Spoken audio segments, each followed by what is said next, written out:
G'day and welcome to the Grounded Way podcast. Our very first episode. It's been a long time coming.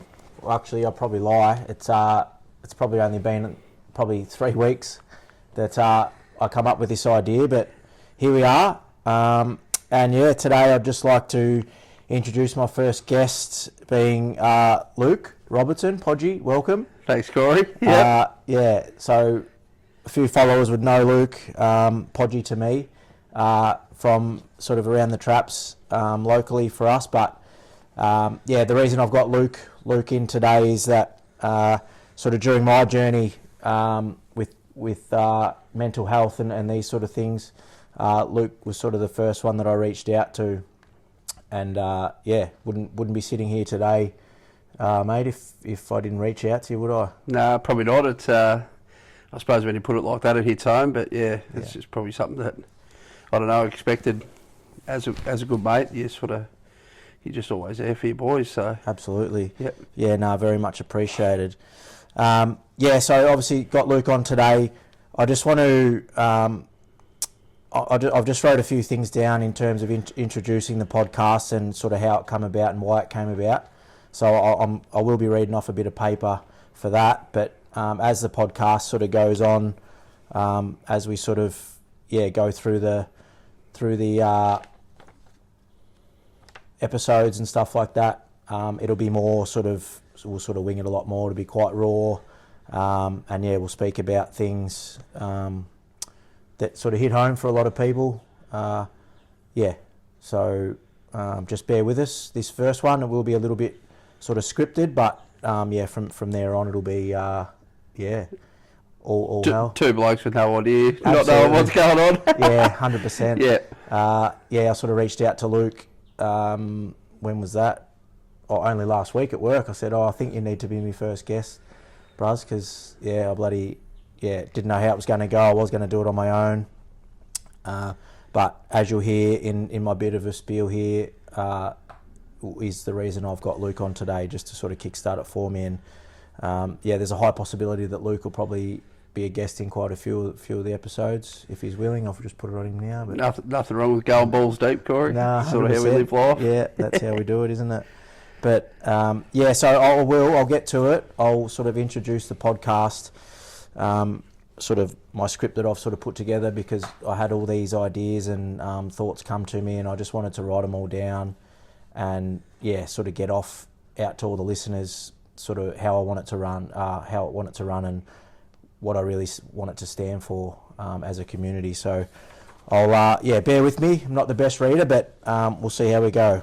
I was a shit kicking shearer there for a long time, but as you'll hear, but bear with me, Podge. Let me get through this, and we'll get to having a yarn in a sec. But so here we are, the Grounded Way podcast. It's a podcast for the ones who know what it's like to grind from sun up to sundown. It's for the ones carrying callous hands, aching backs, and sometimes even heavier thoughts on the inside. It's for the farmers, the fencers, the shearers, the truckies and the tradies. It's for the larrikins who keep the mood alive with a yarn and a laugh, and for the quiet ones who don't always know how to speak up. Because the truth is, life out here isn't easy. Some days it's bloody impossible. This podcast is about pulling up a chair by the fire, cracking a beer, and saying, you're not alone.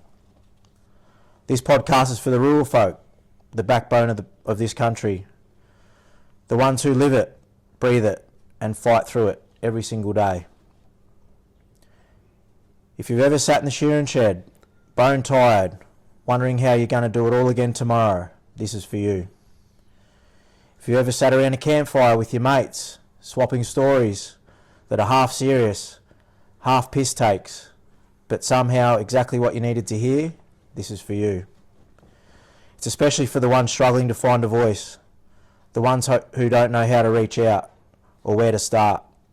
This is a space for you to hear others who've been there, to know you're not alone, and to find strength in stories shared here. Because here's the truth, we're all carrying something. We all face battles, whether we talk about them or not. Because when we share those stories, we take away from that silence. We show others it's possible to keep going. We're going to have guests from all walks of life, from farmers, shearers, fencers and truckies, tradies, stockmen and women. You're also going to hear from campers sitting under the stars with a fire crackling. You'll hear from fishermen out on the riverbanks at sunrise. And you'll also hear from travellers chasing red dirt roads across the country. We're going to talk about the real stuff. Mental health, family pressures, loneliness and the grind. But we're also going to have a laugh, because if you've ever been in the shed, on the road or at a campfire, you know most of the best yarns are the ones that make you nearly fall off your chair laughing. This podcast isn't about being polished. It will be unfiltered and mostly unedited. It's about being honest and raw, because I want this to be as real as it gets. It's about creating a space where stories can be told raw and real, without judgment. And my hope is that you'll hear something that sticks with you. Maybe it's a line that inspires you. Maybe it's a story that makes you feel less alone. And maybe it's just a reminder that even the darkest moments, there's always a way forward. Now, I'll tell you why I started this. And I'm speaking for those who've experienced similar feelings. I've spent my fair share of days in the sheds, out on the land, putting in the hours where your body is screaming at you to stop. I know what it's like when your hands are torn up, your back stuffed, your legs barely holding up. But you push on anyway, because that's just what you do. The work doesn't wait and the bills don't pay themselves. The hardest part of it all hasn't been the physical grind.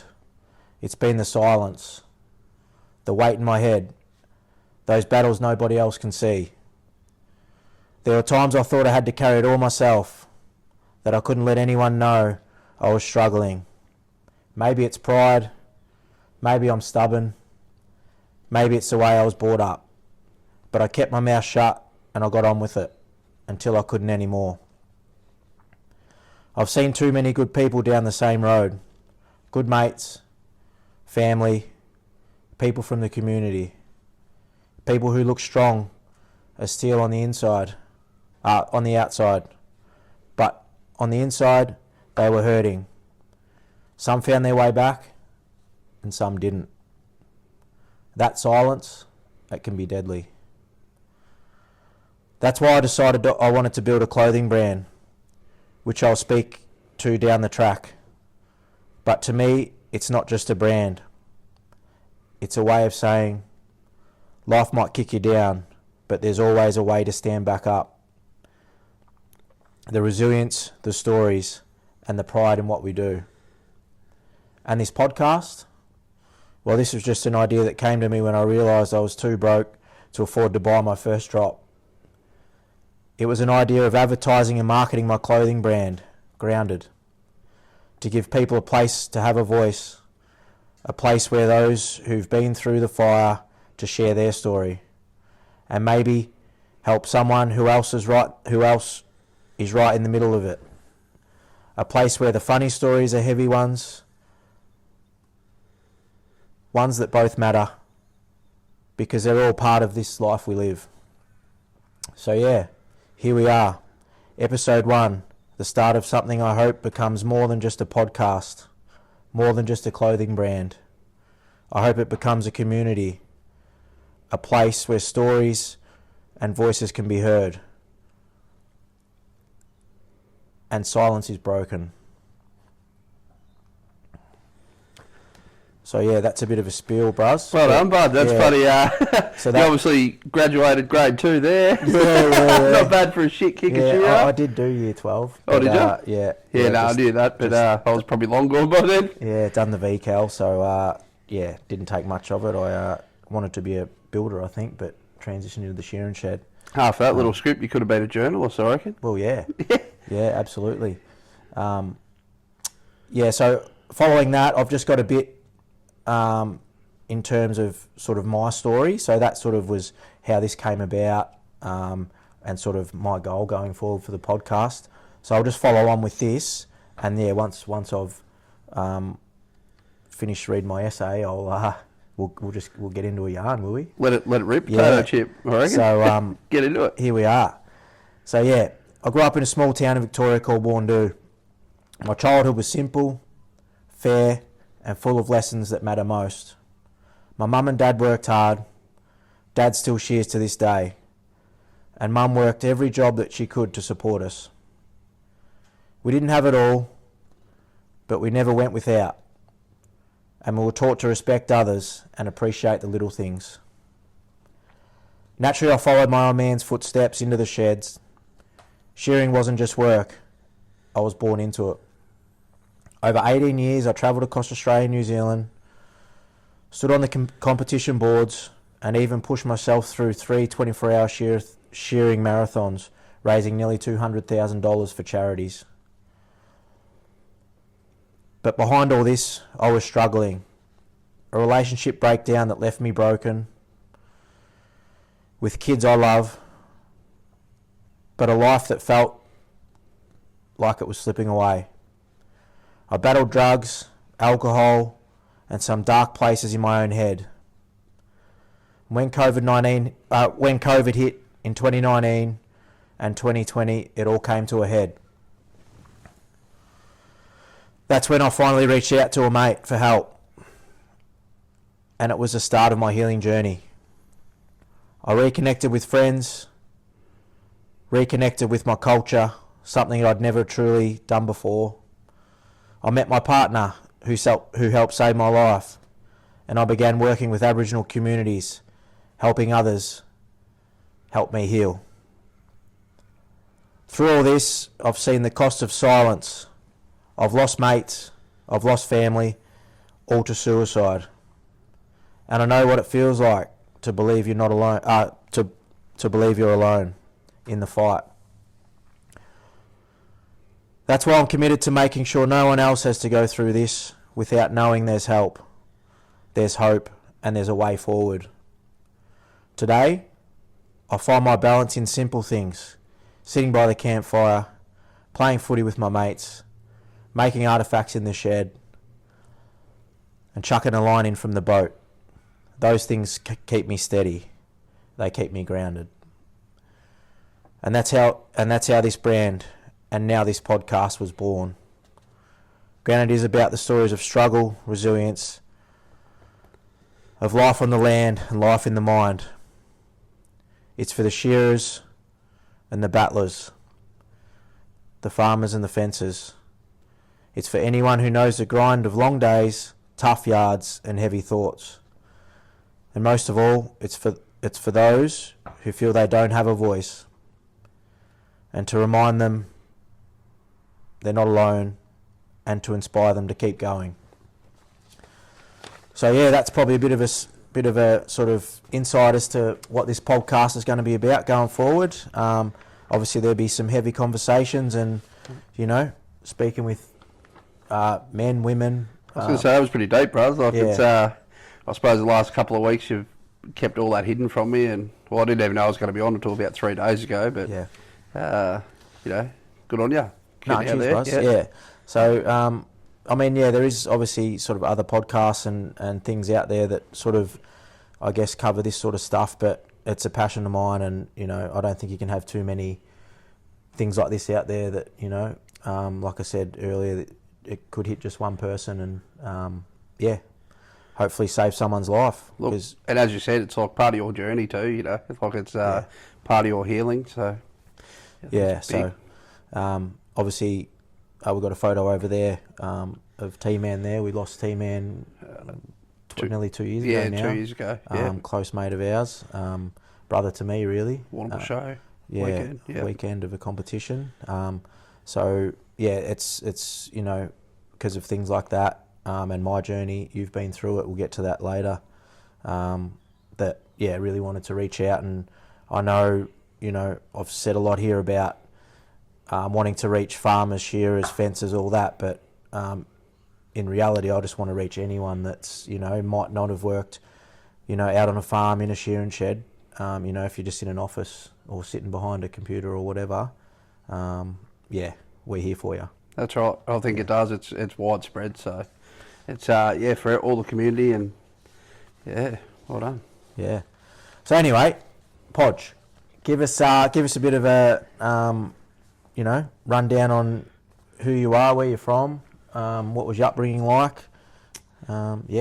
Yeah, shit. Obviously grew up in a small community as well, like real close to you, Corey.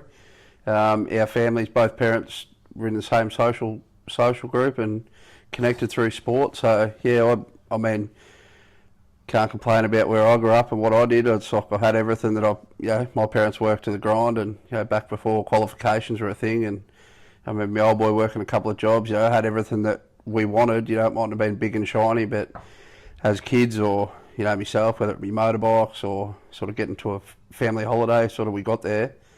And then I don't know, went through school as probably a typical kid, somewhat I reckon undiagnosed ADHD, just slipped through the system, but got through school, that pretty supportive, great little school, attended up there at Mortlake, and then went on a journey because I seen a few mates there wasn't a lot of options to leave school and work where we grew up, and it was that rural sector, and I suppose I'd see my old boy sort of go through the grind and busting his arsehole day in, day out, and getting home late at night and all that sort of thing, and he kicked me up the arse. He's like, you got to get a trade, like push out and get a trade. And I'll never forget it. We sort of had that journey come about, but I come down, travel down to Warrnambool, which that's sort of like half an hour, 40 minutes from where we are. Dropped a few resumes off and got one job trial, and then I finished school on the Friday and started my apprenticeship on the Monday. So I was blessed in that space. Started an apprenticeship as a cabinet maker. Did that for a fair few years and really enjoyed it. I still would enjoy it to like being back in it. I suppose I love the satisfaction of finishing things off and that result you get at the end. But I suppose with my own mental health and the struggles that I had through there, my journey sort of was up and down a bit at the end, and I found myself, volunteering space there that sort of kicked me into the line of work I went now. So I went, went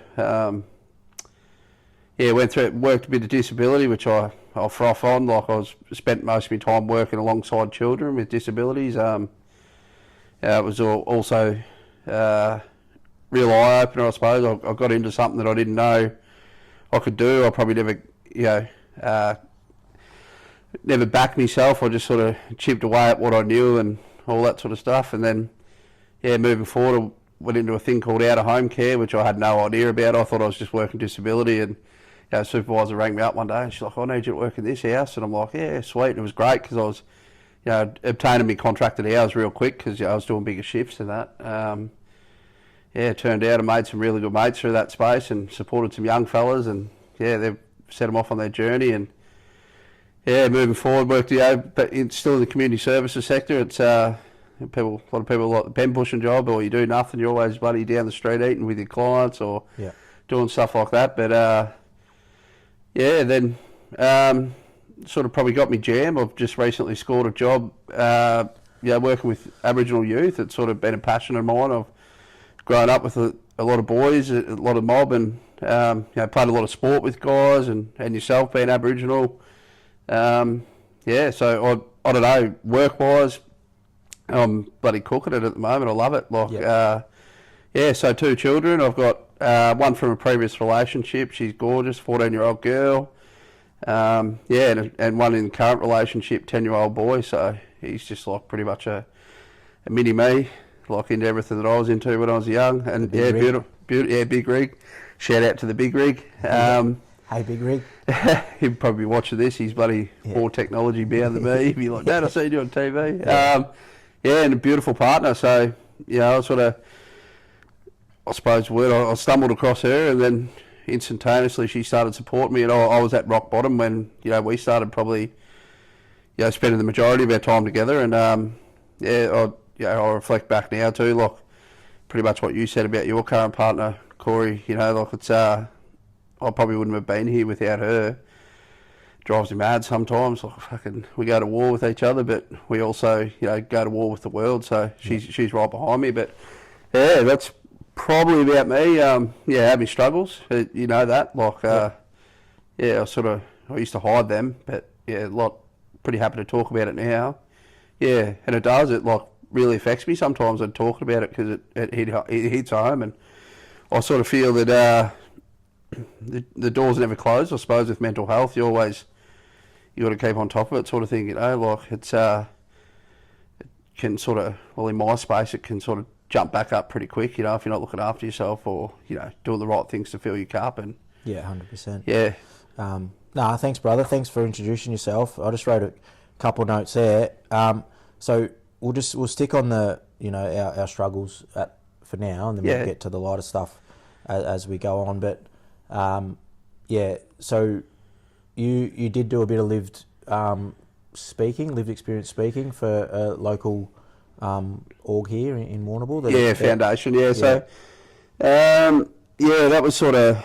So look, there was a young fella back home. His parents, so we lost him to suicide. I wasn't really that close with the young fella. He was a little bit younger, different age group, but knew him being in the community. Like it was just that his parents had sort of gone to school with my old boy, and they knew that I'd had struggles. And I suppose I still remember the day. He's like, I've had a phone call. My old boy, Bushy, he's rang me up and he's like, I've had a phone call. He's like, they want you to do a bit of talking and that. Is that something you do? And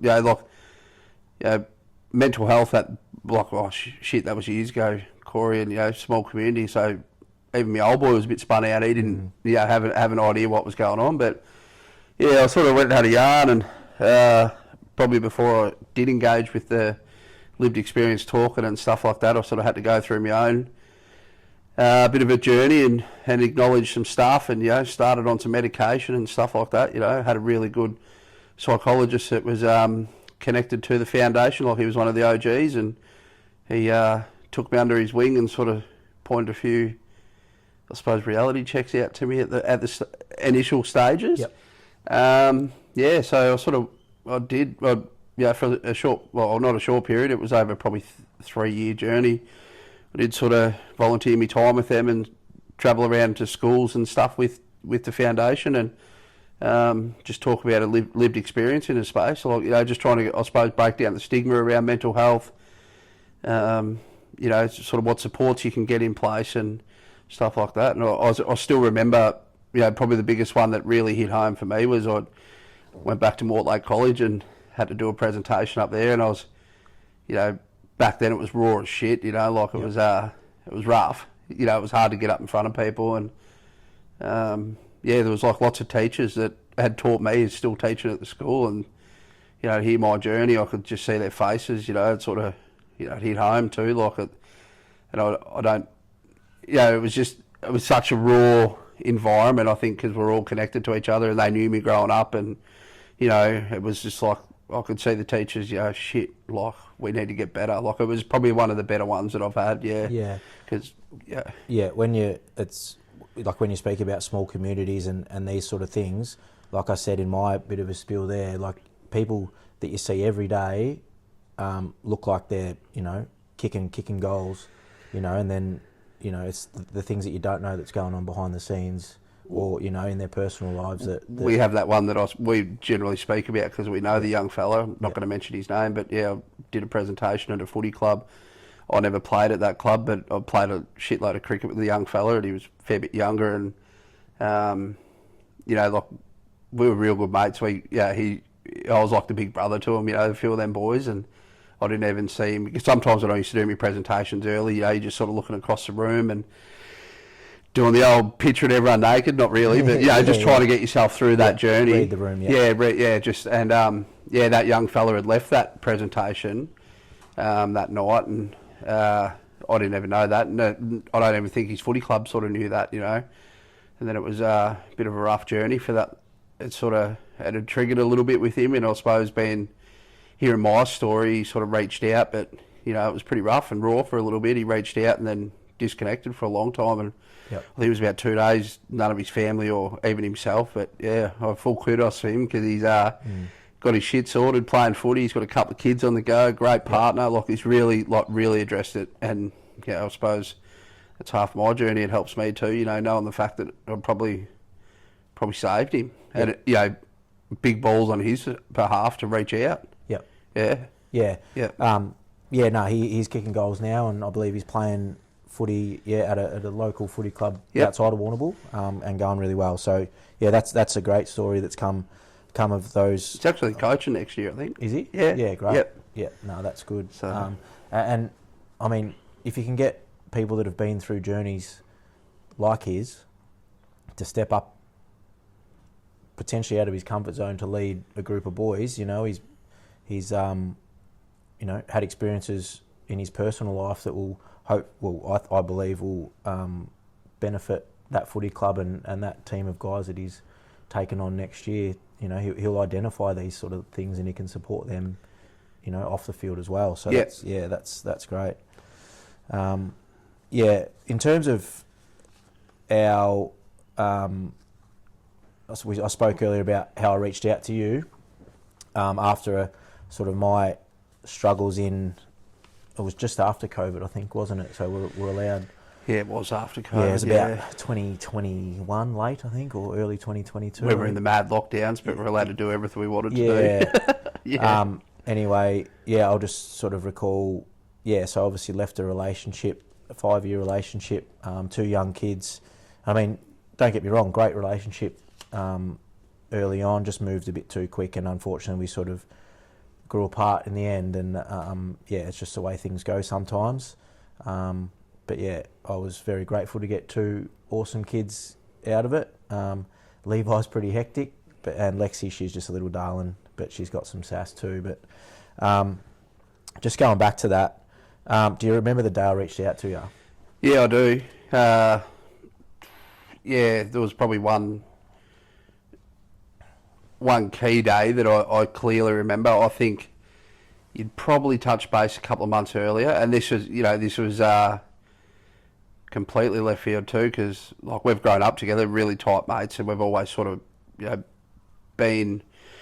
We could be on different journeys, and then all of a sudden, you just kick off from where you left, But sort of, I mean, no judgment in there, bro. But like it was a hard journey for me too, because during that space, your mental health had obviously dwindled, and someone like myself not checking in on you, like it just, just sort of presume that you're doing well inside your relationship. You were living 2.5 hours away. Yeah, 2.5 hours. Keeping a little bit of contact, but I think you'd changed as a person in a space that the mental health was slowly taking the toll.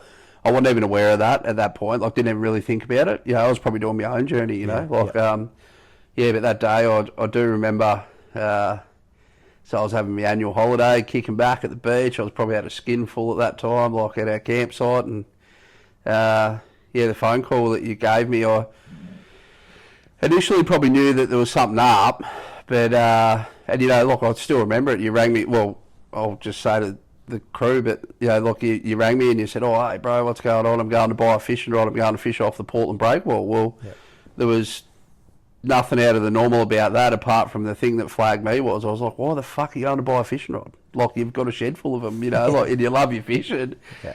And I suppose impromptu, I didn't even, I suppose just, not impromptu, like subconsciously I just started talking to you, like sort of just getting a bit of a feeling, because I was like, why the fuck are you going to buy a fishing rod?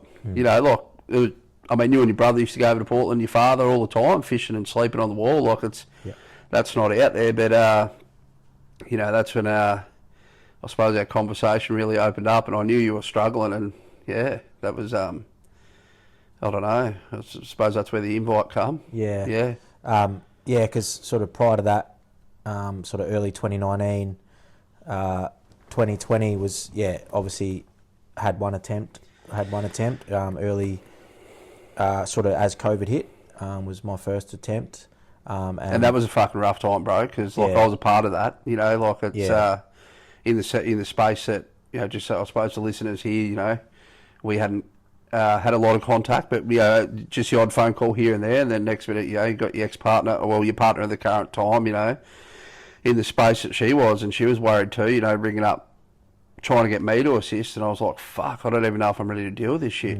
You know, like it's like you got to stuff that we're not really trained about, or you know, stuff that you don't, I suppose, ever learn in school or through an apprenticeship or in your trade of shearing or you know stuff like that. It's like, how the fuck do we help this mate like right now? You know, like yeah.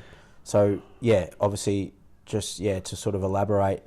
When I say attempt, it was I was very close to attempting. I sort of done all the things to get it ready, but obviously just had a split second thought about what am I doing? What are my kids going to miss? They're not going to have me, family, friends, all that. The hardest thing for me was that I was isolated out on a farm. Sort of I was an hour away from. It was middle of COVID. I was shearing. Great people that I was working for. So I was lucky enough to have been given somewhere to stay after splitting at the time. And I was just going to and from work, and at this point, isolated. You couldn't have anyone come and check. Like you couldn't have mates. It was sort of full lockdown. Thanks, Dan. Yeah. Yeah. We won't talk about Dan, but anyway, it was a bit tough. So that's when my spiral of my drugs and alcohol sort of kicked in. It was, and I haven't spoke to the farmers and stuff about this, and they will watch it. So I do apologise, but I really appreciate what you did for me at that time, in terms of giving me somewhere to stay, and I was working flat out. But it spiraled for me. I just couldn't. I couldn't seek out professional help at the time. You couldn't go get it. Anyway. And you probably weren't educated at the time either. Not educated. You thought you were fighting. So fighting yourself. Absolutely. Yeah. And in saying that, my ex partner, she rang police, and police come out, and it was probably a good hour and a half after her call, I presume. They actually come to the house, and I was in bed asleep, and because I was sort of okay, I guess, when they got there, and I was sleeping, banging on the windows and that, trying to get in or whatever. I woke up, let them in, and had a bit of a chat, and it didn't end up taking me to hospital, but that was a bit of a turning point for me. Definitely. So it was a pretty hectic time. But sort of going on with that sort of stuff, there's been times post that I've sort of had struggles. I did go back shearing for a bit, and then after this call to you, obviously went and camped with you for about 2 weeks out at Killarney, and that was a good time. That sort of God's country. Got me on track a bit. Just I guess this. I guess you could get back to the grounded sort of theme is back camping at the beach, down the water, jumping in the beach, fishing, camping, all that sort of stuff. And I guess post that I moved into your bungalow. I sort of said to the missus, we were, camp was about to finish out, like our time at the campsite, we had to move on and whatnot. We had booked in for the 3 weeks over summer, and I think we'd been a bit naive to what was going on in a sense, so we didn't put any focus on it, because we were just keeping ourselves busy, rolling with the kids, like doing a heap of fishing, poaching a heap of abalone and crays and stuff like that, and I think it might have been day before pack-up day, I sort of scratched my head, going, shit, we're going to have to clean out the bungalow at home. And I just sort of, I just put myself, walked a step in your shoes, I suppose, and thought, fuck, I can't leave you high and dry. Look, we just had, it is typically a bungalow too. It's got no fucking windows or nothing. But it got you going. Like it was enough, just being around people. Yeah, so no, I was very appreciative of that, and I think what did I stay there, 12 months or so, I think? Yeah. 12 months, and at the time, sort of just coming out of COVID, I had a lot of anxiety around having the kids there, because you know what I'm like, I hate... It was win-win for both of us, because I was sort of working a bit of shift work at the time, and he was like a second stand-in husband, so if like bins needed taken out and stuff like that, it was always, I could always count on him to be... You've always been that person, Corey, like, but and you were with your children, so a lot of anxiety was around sort of having them at home and stuff like that, but... So essentially shout out to the big girl, my second wife. Speaking of the girls, they're down there cooking dinner. Yeah, well, they've probably put about 25 kilos on us since we've met them. I know. Struggling. But we'd be lost without them, bruz, wouldn't we? Absolutely. So, how important do you think it is for blokes to have a mate they can call on? Yeah, so, obviously paramount, but like you can't. I think we've got more than one mate all in our wallet that we can call on. Like especially, it's just being able to try and recognise that yourself. It's like the further I've gone, it's doing like the line of work I'm doing, and you talk about your circle of support and the 5 safe people and all that sort of stuff. Yep. When you're addressing that with kids, but the importance of like having that mate there, or it could even be subconsciously, you could be having that yarn with someone at the coffee shop. Like you might go to a coffee shop every morning, grab your coffee before you roll into work, and it might be just the old fella with the bloody toy poodle or something that you always have a yarn with out the front. That just that little space that, it's what is it? Bloody problem shared is half what's a bag. They talk about it. Yeah. I think it's pretty important. I'm not sure of that quote. Sorry. Oh, I don't know. Got me crosswise. Problem shared, problem halved, or something like that. And you might not realise it yourself, but you do. There's lots of people, whether it's not even in your immediate group of friends. It might be, as I said, someone at the coffee shop that, you just roll in. You had a shitty night, or you had a shitty day at work, and you're like, ready to go the journey again. Just that little bit of conversation and 100%. I guess it's probably a similar question is, what does checking in on your mates look like to you? Ooh, so I reckon it's mate dependable. Yeah. In a sense, I sound like I'm a full professional here trying to tell you what's going on, but just for me, I suppose I could count my mates on a hand now, and that's true, that's after my journey.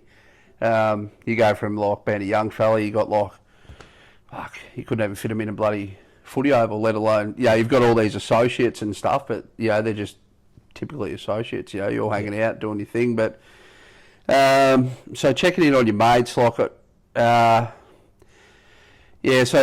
it's different on each circumstance, like with your friend, but, really important in the space that, I suppose, having those conversations, if you notice, as I talk about that phone call with, the initial phone call where I was like, fuck, something's up with this bud, and I was sitting there spinning, going, shit, I don't know, I don't think he's right, and that was you saying you went to buy a fish, you wanted to go buy a fishing rod just to go fishing, and I was like, but, then I had a good mate come around the other night, we were just up in the back shed, and I actually think, he's doing it a little bit tough with his, we were sort of connecting through, talking about our daughters, he's got a daughter as well, and shout out to him because I know he's there, but I did say to him at the end of our conversation that night, we were a bit rushed, and he just sort of arrived around home, and we sort of got talking about teenage daughters and driving us into the mud, but love them dearly, but so, and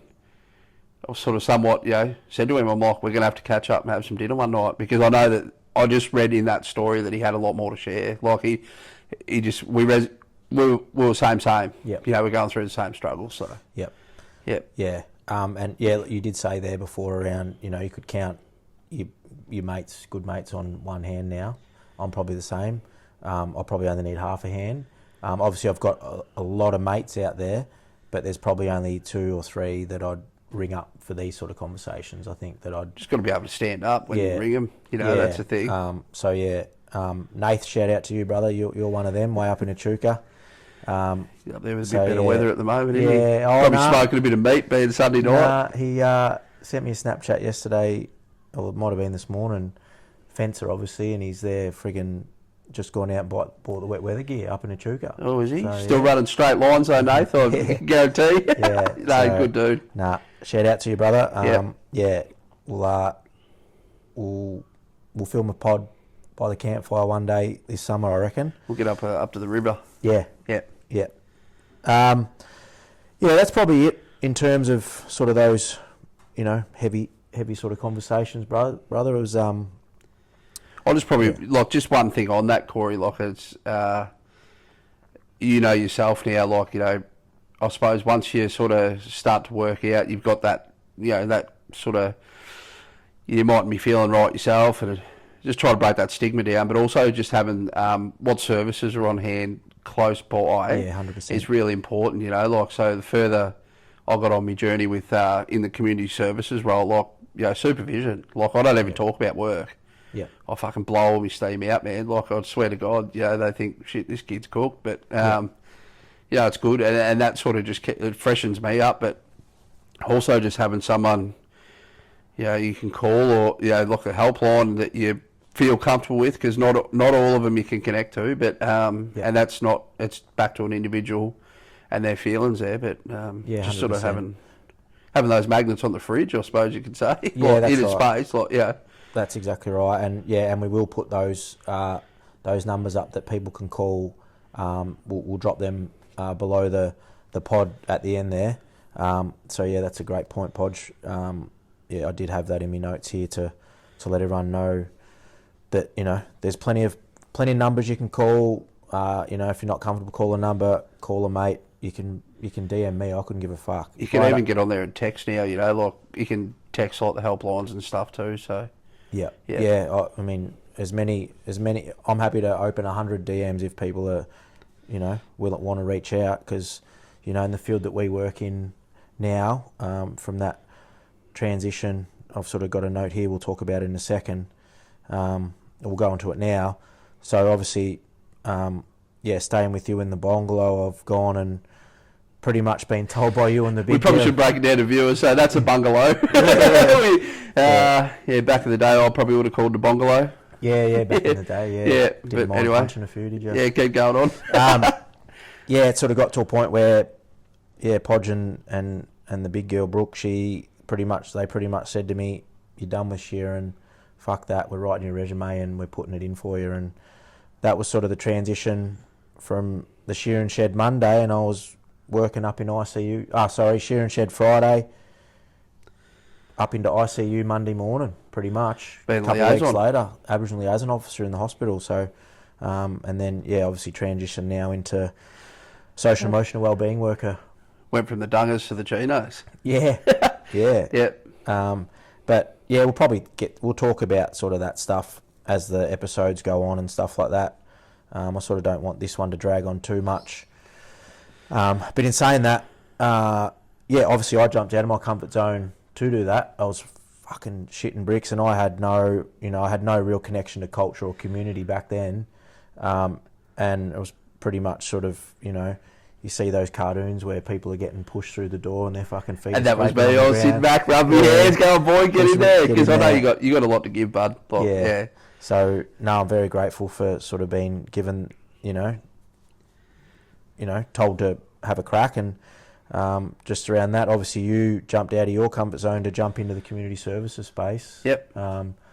You're screwing cupboards together, and now you're bloody helping Aboriginal kids in community. Snorting craftwood dust, that was my life. But so it wasn't all your snorting back then, probably. Probably we shouldn't really promote that, but so that was a bit of a cultural shock as well. It was I still put it down to empathy that mid-change in the space that we were getting a little bit. I was sort of managing a few boys under me in the space, back in the trade, and we were getting pretty quiet. And the boss come and see me. He's like, "Oh, I'm gonna have to make the chop here," And I did. I felt for probably the lad that had his head on the block, like he'd just had a baby that was massive prem, and they'd be down, Royal Children's and that. And I said, I went home that night and had a yarn to the missus, and she's great. She jumps in and support, like whatever mate. If I wanted to jump off a cliff, she'd be like, "Right, I'll throw the parachute for you," like she would.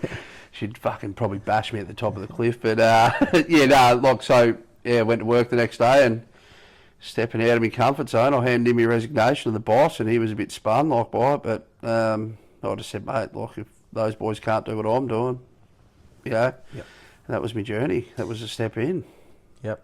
And here we are. So lucky enough to work together every day. So you know, you mentioned supervision there before. We pretty much have it with each other going to work every day and every night on the phone. But that's obviously one thing as a shearer you never get. You know, you're getting belted by sheep every day.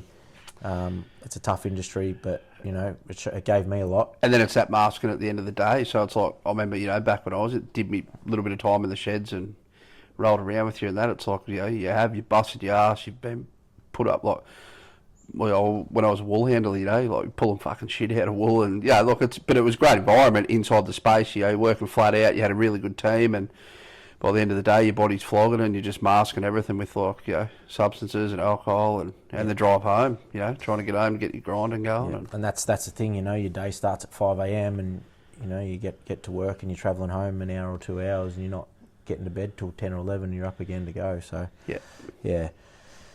Miss those days, miss the physical work, don't miss the physical exhaustion in terms of sore bodies every day, but... I'd never change it. Oh, it was one of the best times of my life. 100%. I would not change it for the world. Yeah. Met a lot of great people, seen a lot of great places. We still dip our toe in the water now, you know, sort of help set up with the show and stuff like that. Yeah. And I mean, sort of one last thing around sort of that stuff.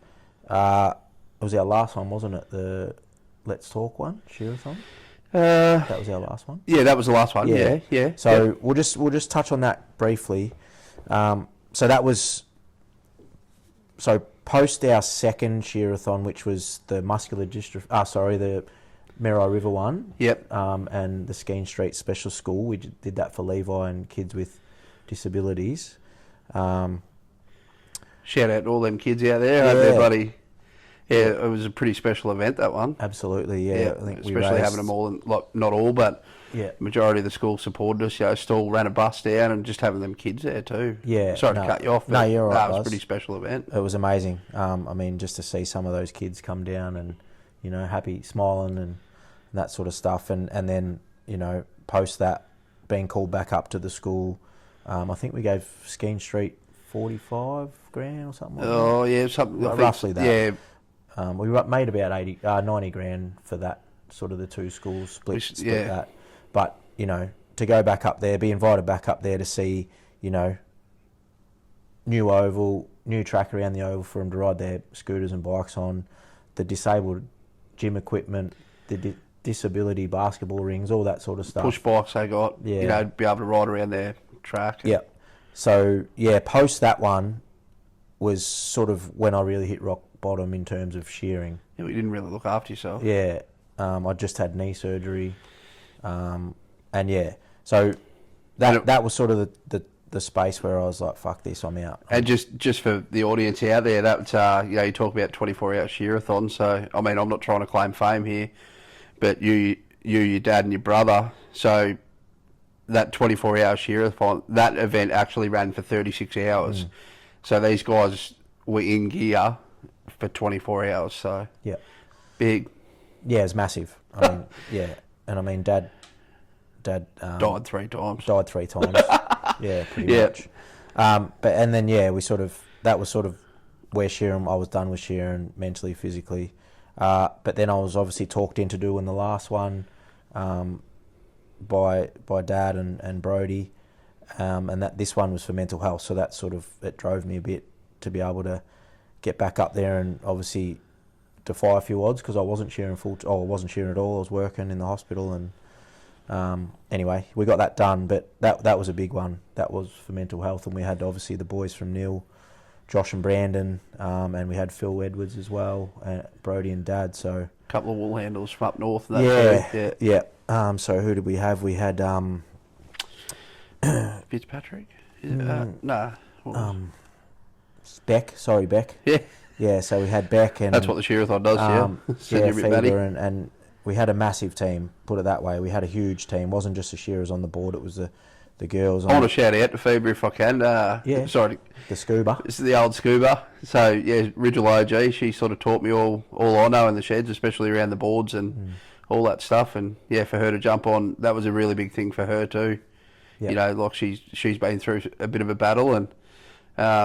still a little bit of a journey she's been on, but a big shout out to her because she was a mother figure for us for a long time, wasn't Absolutely, she? It's, and still would be, you know, like she'd be one that we could call. Absolutely, it's, you know, it's one of those one of those people that, you know, you go to work and it's just fun as soon as you walk in the door, wasn't it? Yeah. It was fun as soon as you got the car.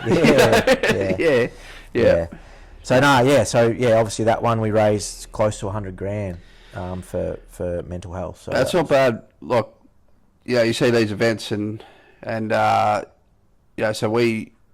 what do we start with? What, probably $1,500 in the bank? Yeah, but less. Yeah, nothing. Well, we probably raised that $1,500 to start it in the bank, but look, it's just that journey. I suppose it was a fucking slog from word go. Yeah.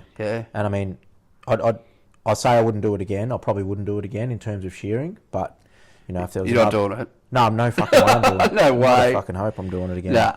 But very, very glad that we could succeed in that, and absolutely. And not only that, the awareness that it raised. It's not all about the money. So the money did support the foundation with, and still supporting them, I presume, like, pushing out to wider community and getting more abroad. But I think the whole journey, like, I mean, it was pretty soon after T-Man, and that was pretty raw in like all of our skin. But then to have like a CEO of an organisation here in Warrnambool, Powley, we'll have to give a big shout out to you, but absolutely. To have him in a shearing singlet, dragging sheep on the hungry stand, we're trying to crutch them to keep sheep up that we missed the week before, and just mayhem. But just the awareness, like, across the community that created that day, and probably conversations too. Yeah. Even T-Man's crew being there, like his boss, and that was a big thing. You did mention, it wasn't about the money, and it never was. It was that awareness we wanted to get out there, and all our shearathons, we didn't want any recognition for any of it. All we wanted to do was raise awareness for the first one being the Gillen Boys Foundation, Muscular Dystrophy. Those two boys, I get goosebumps talking about them. They inspire me every day. Wheelchair ridden for their whole life pretty much, and here we are, still do complain fucking sometimes about shit being hard and fuck this, whatever, but you just sort of think of them boys, and they spur you on every day. Just their fight, unbelievable. And then obviously, the two schools that we did for more or less the kids with disabilities, and then that mental health one, that was, it was unbelievable. And I just want to give a shout out to Hodge Transport as well, Fluff and Big Hodgie, newborn at home, but the amount of logistics that they work through to get over those 3 shearathons, probably, I don't know, what did we do in the first one? Over 3,000, 6,000, probably 7,000 or 8,000 lambs to travel. One way? Did you know that Hodgie and Fluff wear a cape? Like a Batman cape? They're fucking superheroes. Absolutely. They are fucking superheroes. Yeah, I know. Yeah. I wouldn't, we wouldn't have been able to do it without them. No. At all. No, not them, but also, there was obviously drivers that sort of helped out at the time too. I think Boyles might have jumped in and done a bit, and Hoyslers might have jumped in and done a bit as well. So, Dave Benny, there was communities come from everywhere to support. So, and obviously we'll miss a lot of people, and we'll probably get to a shearathon sort of specific episode down the track, and we'll cover all that stuff. Around the disability stuff, disabled surfing. Yeah, righto, left field. Sorry. Yeah, no, that's right. You did ask me for a few prompts. I've just wrote a few notes down. I just wanted to cover that because that's another big thing that we were involved in. Yeah, so, that was my journey into community services. I remember Big Neil Kelly, the old fossil from Mortlake. He's played at probably every footy club and every cricket club in the district, but Neil sort of reached out, bless his socks. He was president here of the branch for years before I started. And Neil kept reaching out to me, going, "We need volunteers." I'm like, "Mate, I don't surf. I bodyboard." And he kept pushing me, and I ended up crumbling because I knew a few of the other people that were volunteering, local people from back up home, and I was like, "Oh, it mustn't be too bad." And I'll never forget the first day, Miff. I went home and cried. I did, like, it wrecked me. For the space that something I'd, I suppose used in my health journey as well. I love the ocean. It's real, like, it's one of my tools, like the ocean, and being able to be out there, the rawness of it and bodyboarding, and I'd love to be able to still be doing like a shit ton of it, but other stuff takes over. But I went home and I actually drove myself home that day because Brooke and the kids were in their car, and I still remember driving home and I was fucking erratic. Like I was like, not erratic driving, but I was just like, oh wow, I couldn't deal with the emotion that I'd experienced that day, being able to support and provide something and seeing the old terminology, smiles on dials. Yeah. Yeah. Yep. Yep. No, and I've sort of been blessed to been a part of it now. And yeah, same thing. The first one I went to was unbelievable. Just seeing those kids and adults as well jump up on first time surfing, and the thing that got me was seeing Ben. Shout out to Benny boy out there. He won't mind. He's probably sitting back at home having a beer right now. So on a stubby. Ben lives his life in a chair. So just so the viewers sort of know, but yeah, Ben sort of non-verbal, lives his life in a chair, pretty complex needs. He won't mind me saying that, but so the support that we need to get Ben in, just for people to have a bit of a, I suppose, bit of a picture in their mind is, Ben, we need to assist him out of his chair into a zippered wetsuit that we can sort of put in his chair, then sit Ben back down, and we get him down onto the beach through the beach wheelchairs, get him down on the sand, assist him to the beanbags on the boards, and then volunteers carry the boards out to the waves and the breakers, and so through there, just to get him to just get that freedom, that glide on the wave, and I swear to God he hates me because there's been multiple times I've flushed him with cold water and that poor old Benny, but I highly Ben sits really high on my list of friends. He's always seen me around the street and that, and he spots me out from a mile away. Probably not that hard, but Bit of a cheeky grin on him, doesn't he? Yeah, he's definitely a good scout. Yeah. Righto, we're not too far off wrapping up, but I've just got a couple. I've got a question here. I know you've been sort of wanting to get this one out, this bit of a yarn, but what's one yarn or memory of us that still cracks you up? Yeah, right. So me and you, or one yarn of me. I know there's one that you want to tell. Yeah, it's sort of. So back in our younger days, I brought this up. It's funny, you probably prompted off I told the women about it the other week because it fucking makes me laugh every time. Right, so I'm going to name the person you were living with at the time, Mr. X, because I don't know if he'd be happy with me. He's, love him dearly, we still keep in contact every now and again and stuff, and he's busy with his families, but just to paint the picture, we lived out of town. We were about 4.5 k's out of our small rural town at the time. We were all bloody trying to chase skirt, and you know what it's like. You go to the local country pub on a Saturday night and have a skinful, and that ends up in bloody Sambuca shots, and then jam shots, and pool cues are getting broken and shit carried on. And Pooey, he was shout out to Pooey up in Mackay. But so anyway, I remember we were at our local, had a skinful. Probably a competition between me and Miffa, running around bloody trying to chase a bit of skirt. There's probably only one chick in the pub. We'll probably try to fight over her that night. It's Mortlake, mate. Yeah. Anyway, we got well, sorry I nearly dropped his name, but old Mr. X, he's like, come, I got to go home. And we're like, nah, he's still hanging on for that last drink and carrying on. And we made it home. I still can't even remember how we got home that night, but it was probably illegal, or it was probably we might have had someone from a neighbouring town pick us up on the road and drop us out the road a bit. But anyway, we got home and so I went to bed. And you were living across the road so we lived on two separate homes on a dirt lane that were directly across, and nothing else. 25 wind towers and about 700 sheep. That was our neighbours. But yeah, went to bed pretty heavy, fucking laying in bed, and early in the morning, like I'm talking crack of dawn, right? Mr. X standing above my bed, and I'm like, what the fuck are you doing? Like, my eyes would have been like piss holes in the snow, and I was like, I felt like I'd been asleep for about 30 seconds, if that. Still, like, face red raw, like red hot from the grog, that sort of style, and he's like skitzing, and I was like trying to my mind's like frothing around going, like, what did I do? Because normally I used to play a few jokes on him, and vice versa. He's a good cookie, but there was a few I probably took a little bit far and stepped over that boundary. So this is where the space I was in at that morning. I was like, what have I done? But he's like, come across. He's like, have a look what Corey's doing. And I'm like, oh no. So here I was, got some clothes on and that, and rolled across the road.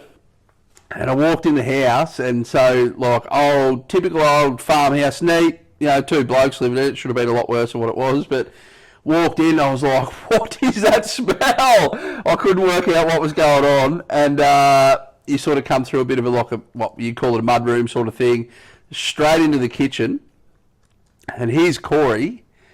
He'd pulled a kitchen chair across from the table, obviously, so obviously when we've got home that night, you obviously got a bit hungry and thought, I'm going to start steaming up some Centrelink oysters. I was fucking starving. Just for the viewers out there, that's Centrelink oysters, the old steamed dim sim. But so here's Corey slouched in a kitchen chair, like a kitchen table chair, in front of the stove, old aluminium pot. So it wasn't like, probably the worst scenario you could ever get. Aluminium pot, had no bottom in it. And the stove's still cooking. So he tried to steam the dim sims and fallen asleep waiting for him to steam. And you burnt the bottom out of the pot and the water and the fucking dim sim juice. Everything was cooking. And that would have been festering for a good 4 to 5 hours. And old Mr. X, he was not. I reckon he probably slept the next couple of nights at my joint. Yeah. Yeah. I think I did. Yeah, he wasn't happy. Just to paint the picture, the old kitchen chair, it was like, the old chairs with the brown steel frame that you get from your grandparents' place. That's the sort of table we had back then. Yeah, the old Laminex shearing table, like the old smoko table. Yeah, but nah. And I mean, obviously you'll be on again down the track, and we've got plenty of yarns from the pub and town. But you still remained asleep at that point too, like, so, obviously Mr. X had turned the stove off at that point, and fucking aluminium was just never to be seen. It was probably in your lungs. But I still remember that and I think the best part about that is I can actually picture that whole picture in my head of you still sleeping with that pot just disintegrated on the stove with no dim sims left in it. They just cooked. Good night though. It was a great night. Yeah. I reckon it was the absinthe, not fucking Sambuca. Well, it might have been anything. Yeah, no good, that stuff. We're tipping it pretty hard. Yeah. Anyway, yeah, so that's a bit of a yarn. What have I got here more? 4 more questions. And I'm wary of time. I sort of didn't want it to drag on too much, but here we are. If we were to do one last shearing run together, where would you want it to be? Oh, what do we... So there's a couple of things here. It's if we're on a camp out, I'd probably choose Pretty Towers. Yeah. Cole Fraser. So love that Towers. joint. Really good. What was that, a 6-week shed or something? We all used to sleep in a home. And he was lovely family too. Smoko-wise, just whatever.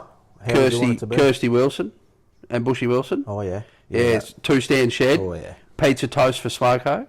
But historically, vibe. Look, one of my favourite sheds. I used to love it. So 6 weeks before Christmas, we're on Feber and Nate's team. We had Froggy. Yeah, Froggy. And Anger. Yeah. Right, so this Shout is... out to Frog. Yeah, and Anger. He's probably still over in the West chasing them blue crays. But, so everything. So the people that were in the team and stuff there, but, Boycott, I think, right near the Hopkins River. So you got the red gums and that. Like, you sort of break into that red gum country. Good sheep, 6-stand shed, and fast pace. Like, fast pace. So I remember... Wool tables used to be 20 metres away from stand 6, and rams were fucking massive, and but just the vibe in that shed too, like the old press. Yep. Yeah, in the front, just everything about that just had that. I think I don't know. I just think they've had. I just had a real good. I used to love that joint. Yeah. So probably Boycott leading into Christmas. You got the fruits of your fucking 6 weeks, so. Yep.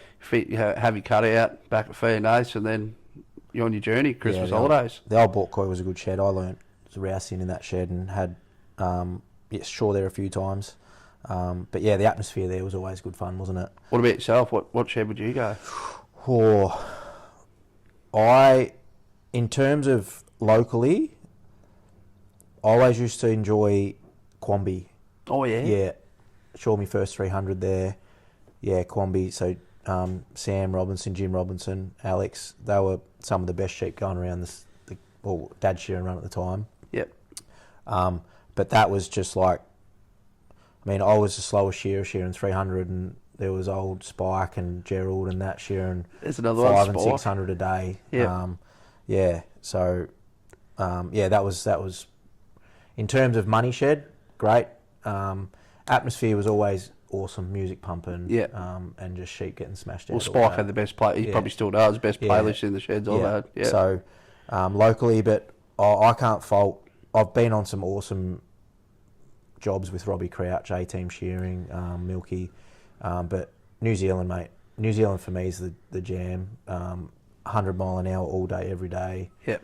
I wasn't lucky enough to do any time over there. Yeah, and just, I mean, I was sure with a lot of good shearers, very lucky in that sense, but just meeting some of the fucking lads you meet from the UK, Wales and Scotland and that, and I reckon I'll get a couple of the boys on at some point. And back to it, it's the environment you're in that shed that 100%. creates that. Yeah. So that'd be it for me, I reckon, and probably the van parties down south.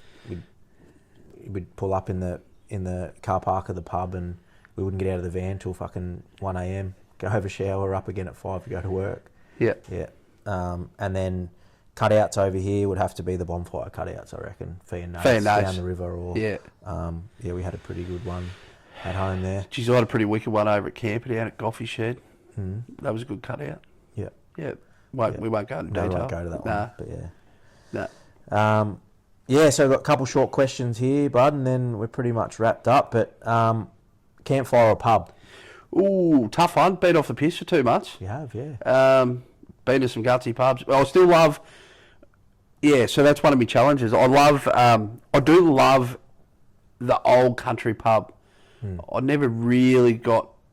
even though I went there, you sort of build up areas and that. I like those old ones. You go in, you got the handle pot, fucking old publican running a book behind the bar, on the bets. But so I didn't mind the pub, but I really feel campfire. Yeah. I know I went a long way around that. I love them both, but campfire, because you sort of, once again, you're with your selected group, and you're not camping with any fuckwits. Oh well, sometimes you are, but they're sort of Sometimes you lose them in the bush, don't you? You don't have a choice sometimes, do you? Yeah. Pull up next to some dickheads sometimes. For me, it'd definitely be a campfire for me. But speaking of little country pubs, we just see Darlington's just reopened again too. So I'll have to get up there for we'll camp on the river and just walk across the road for a pot. Sounds great. You might have to have a Coke Zero or something. I've been on the soda waters. Oh, yeah? Yeah. Well, this one's fucking no good to you either. Beer or scotch? Oh, I used to love scotch on the rocks. Yeah. Yeah, and beer too. So back to the campfire scenario, just sitting there at the end of the night, we were doing it at Easter, bud. Yeah, 100%. Weren't we? Yeah. Just on the rocks, yeah. But, I really enjoy a good scotch. Shout out, I played cricket with an Indian fella once, and he still lives local in the community. His name's Prince.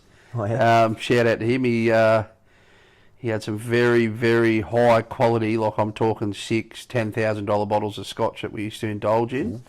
Yep, and everyone might spin out at that, but he had his ways of obtaining them, and pretty much you wake up fresh as a day the next day. Yeah, I enjoy beer. I do enjoy beer, but yeah, I don't know if it's just age or what, but 3 or 4 beers, 5 beers, and I'm done. I've got to jump on. I enjoy a scotch, like you said, Easter time, Christmas time, around the campfire on the rocks. Actually, we were having it with lemonade. That was quite good, wasn't it? Depends. Depends where we take it. Yeah, exactly right. I think it depends case by case, isn't it? Yeah. Yeah. But I think I'm showing my age now. I'm getting on the vodka lime sodas, and I wake up all right. What am I going to have on the rocks now when I'm away camping? Soda water or something? Soda water. I might have lake water or something. It might taste a bit better. Yeah. We'll finish with this question here. What's one thing you'd hope people take away from this episode? Ooh, I know there's going to be a couple of good mates taking the piss out of it, because probably just how, I suppose, incompetent we are with our technology and stuff like that. But really back to the mental health thing, I just hope people. I suppose this podcast being so real, like, you know, just real in a sense, like real life sort of stuff, and you're gonna, you know, you obviously talk to people down the track, but yeah, probably it's okay. And I know my journey, so this is what I'd hope people will take out is it's okay to tell that good mate of yours that you're fucking struggling, you know, because I was in disbelief for so long, mate. I wouldn't even open me. Well, when I lived in the caravan, you know, with after separation and stuff, and struggled really hard with mental health and, you know, abusing substances and on alcohol every weekend, and, you know, occasionally during the week and stuff like that. I fucking wouldn't even open my door to one of my best mates in the caravan. Like, he'd be standing at the caravan door knocking and going, "Come on, bud, let's go," and that. And I'd just be like, fuck, you know. I wish my journey at that space, and, you know, this is back to it. It's like, it's okay. It's okay to tell people that you're struggling. Yeah, and, you know, hopefully, you know, they're there to support you and pick you up. Like, I mean, you obviously don't want them to carry all your baggage, but you just want them to be there, I suppose. You know, I'd expect the same thing from you, but like that phone call, that initial phone call that you rang me, and then I suppose me putting my arms out saying, "Bud, you got to come here camping," rather than, you know, because I knew you were up and down, but I know I could do that to you. Yeah, 100%. Yeah, and that's, you know, just the people listening or viewers or whatever you say out there, but, you know, look, just have that, just, I suppose, identify that person that you can, if you are struggling, or, you know, even if you get feeling a bit shitty after this, just reach out, you know, reach out to your best mate, or even have a chat to your missus if that's your person, or, you know, yeah. Yeah, 100% agree, Ruz. Yeah, I'd probably want people to take away the same sort of thing, is you hear it all the time. It's okay not to be okay. It's not weak to speak. And just, you know, I heard a quote recently, and it's, if it keeps you here, just talk about it. Yeah. Yeah, that fucking hit me pretty hard, eh? Yeah. Yeah, if it keeps you here, just talk about it, because you've only got to reach out to one person.